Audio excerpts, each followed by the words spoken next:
हज के दौरान मुसलमान इस तरह से काबा का चक्कर क्यों लगाते हैं? क्या है इसके पीछे की वजह? और क्या सच में काबा ही है पूरी पृथ्वी का सेंटर? वैज्ञानिकों ने किया है हैरान कर देने वाला खुलासा। दोस्तों, आज की इस वीडियो में हम आपको काबा के कुछ ऐसे चमत्कारों के बारे में बताएंगे जिन्हें साइंस भी मानता है और साइंस के हिसाब से भी काबा के यह चमत्कार सच हैं। तो चलिए शुरू करते हैं आज का यह हैरत अंगेज वीडियो। दोस्तों, आपको जानकर हैरानी होगी कि हर घंटे 1,70,000 मुसलमान काबा शरीफ का तवाफ करते हैं। मतलब 24 घंटे में 40,80,000 और महीने में 12 करोड़ 24 लाख और साल भर में 1.5 अरब लोग काबा शरीफ का तवाफ करते हैं, जो वाकई हैरान कर देने वाली बात है। लेकिन मुसलमान इस तरह काबा शरीफ का चक्कर क्यों लगाते हैं? मुसलमानों की पाक किताब कुरान शरीफ की सूरह हज में अल्लाह ताला ने फरमाया है कि जमीन से लेकर आसमान तक सारी चीजें अल्लाह की इबादत और सजदा करती हैं। यानी कि पहाड़, परिंदे, घाटियां, प्लैनेट्स, गैलेक्सीज वगैरह वगैरह सभी अल्लाह ताला की इबादत करते हैं। लेकिन आपके मन में यह सवाल भी आ रहा होगा कि इन चीजों को तो कभी सजदा करते हुए देखा नहीं, तो यह किस तरह से अल्लाह ताला की इबादत करती है? कुछ तो इनमें कॉमन होगा। चलिए अब इसी बारे में बात करते हैं। दोस्तों, आज से सैकड़ों साल पहले लोगों का मानना था कि जमीन यानी कि हमारी धरती ही यूनिवर्स का सेंटर है। उन्हें लगता था कि हर चीज इस धरती के आसपास घूम रही है। लेकिन फिर 1609 एडी यानी कि आज से लगभग 400 साल पहले इतिहास के एक बहुत ही मशहूर साइंटिस्ट गैलीलियो ने एक हैरान कर देने वाली खोज की। गैलीलियो ने समुद्री जहाज और फौजियों द्वारा इस्तेमाल होने वाली टेलीस्कोप को एक के ऊपर एक अलाइन करके थोड़ा और एडवांस किया, और इंसानी इतिहास में पहली बार ऐसा हुआ जब किसी ने इस टेलीस्कोप का इस्तेमाल आसमान को एक्सप्लोर करने के लिए किया। गैलीलियो ने जब सूरज, चांद और बाकी प्लैनेट्स को गहराई से और करीब से देखा तो उनके सामने कई सारे खुलासे हुए। इसके बाद उन्होंने कई सारे प्लैनेट्स को देखा और उन्हें पता चला कि हमारी धरती काफी छोटी है। इतनी छोटी कि जुपिटर, जो कि एक प्लैनेट है, वह 1300 अर्थ के बराबर है। यही नहीं, उसने एक और बात नोटिस की कि सारे प्लैनेट्स गोल हैं और इनमें सूरज की लाइट महीने के दिनों में अलग अलग दिखाई पड़ रही है। और थोड़ी बहुत रिसर्च और छानबीन करने के बाद उसने यह जाना कि यूनिवर्स का सेंटर हमारी पृथ्वी नहीं है, बल्कि यह तो खुद सूरज के चारों ओर घूम रही है। उसने यह सारी बात उस समय के लोगों को बताई, लेकिन उसकी इस रिसर्च को दबाया गया और लोगों ने उस पर यकीन नहीं किया। उसे सजा भी दी गई। लेकिन फिर उसके 350 साल बाद सबने माना कि गैलीलियो सही था और उसने जो कुछ भी रिसर्च की थी वह बिल्कुल सही थी। इसके बाद लोगों ने इस बारे में और रिसर्च करना शुरू की और इन रिसर्चों से और खुलासे हुए, जिससे पूरी दुनिया के लोग हैरान रह गए। पता चला कि यह सारे प्लैनेट्स सूरज के चक्कर लगाते हैं और सूरज भी यूनिवर्स का एक छोटा सा टुकड़ा है, क्योंकि सूरज की तरह अरबों तारे हैं जो मिल्की वे गैलेक्सी का हिस्सा हैं, और मिल्की वे गैलेक्सी में यह सारे तारे एक सर्कल में घूम रहे हैं। और इन्हें इस तरह सर्कल में घूमने के पीछे हाथ है सुपरमैसिव ब्लैक होल का। मतलब यह सारे तारे इस ब्लैक होल की वजह से घूम रहे हैं। और आपको जानकर हैरानी होगी कि सुपरमैसिव ब्लैक होल सूरज से 4 लाख गुना ज्यादा बड़ा है, और मिल्की वे जैसी ऐसी लाखों गैलेक्सी हैं जो साथ में मिलकर एक क्लस्टर बनाती हैं, और इस तरह के लाखों क्लस्टर मिलकर एक सुपर क्लस्टर बनती है। मतलब हमारी अर्थ इस यूनिवर्स का एक छोटा सा हिस्सा है जो सूरज के चारों ओर घूमती है। अब यहाँ इतनी सारी बातों में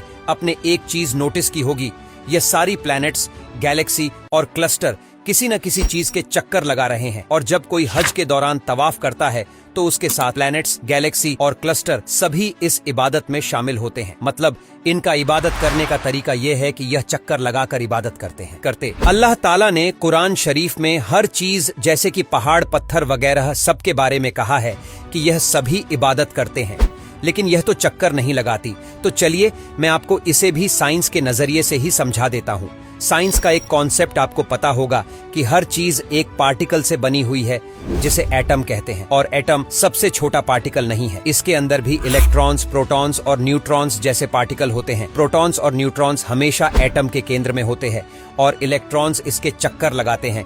और इस कॉन्सेप्ट से अगर देखा जाए तो ब्रह्मांड की हर चीज चाहते हुए या ना चाहते हुए भी किसी न किसी चीज के चक्कर लगा रही है। ठीक उसी तरह जिस तरह से प्लैनेट्स सूरज के चक्कर लगाते हैं। और इस हिसाब से कुरान शरीफ में लिखी हुई बात पूरी तरह से सच साबित होती है।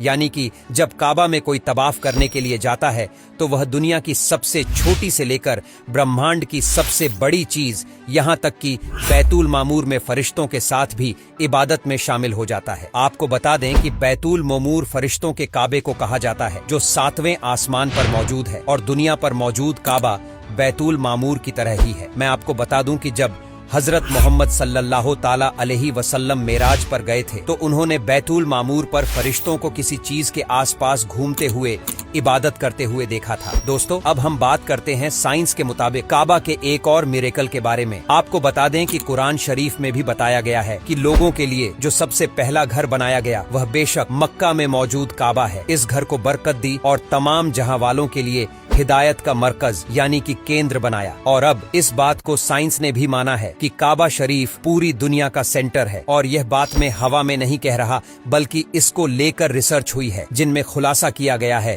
कि काबा ही पूरी पृथ्वी का सेंटर है। जब इस बारे में रिसर्च हो रही थी और सैटेलाइट तस्वीर खींची गई तो वैज्ञानिकों के सामने हैरान कर देने वाला सच आया। उन्होंने पाया कि मक्का में मौजूद काबा शरीफ पूरी दुनिया का केंद्र है। यह जानकर वह काफी हैरान थे। हालांकि हम बता दें, वैज्ञानिकों ने यह जानने के लिए बिल्कुल भी रिसर्च नहीं की थी कि मक्का में मौजूद काबा पृथ्वी का केंद्र है, लेकिन फिर भी उनके सामने यह सच आ ही गया और कई सारी साइंस मैगजीन में इस बारे में लिखा भी गया था। हुसैन कमालुद्दीन, जो रियाद यूनिवर्सिटी में प्रोफेसर थे, उन्होंने भी काफी लंबी चौड़ी रिसर्च की और बाद में इस रिसर्च के बाद इस नतीजे पर पहुंचे कि काबा ही पूरी पृथ्वी का केंद्र है। उन्होंने इसके लिए मॉडर्न साइंस की कई सारी मशीनों और कंप्यूटरों का इस्तेमाल किया। उन्होंने दुनिया के बड़े शहरों से मक्का में मौजूद काबा की डायरेक्शन का पता करने की कोशिश की और लगभग 2 सालों तक इसी कोशिश में जुटे रहे और कई तरह के नंबर्स और कैलकुलेशन के बाद इस नतीजे पर पहुंचे कि काबा ही पूरी दुनिया का सेंटर है। और यह सिर्फ डॉक्टर हुसैन कमालुद्दीन के रिसर्च की बुनियाद पर ही हम नहीं कह रहे, क्योंकि इसके बारे में कई और साइंटिस्टों ने रिसर्च की और सभी का यह मानना है कि काबा ही पृथ्वी का सेंटर है।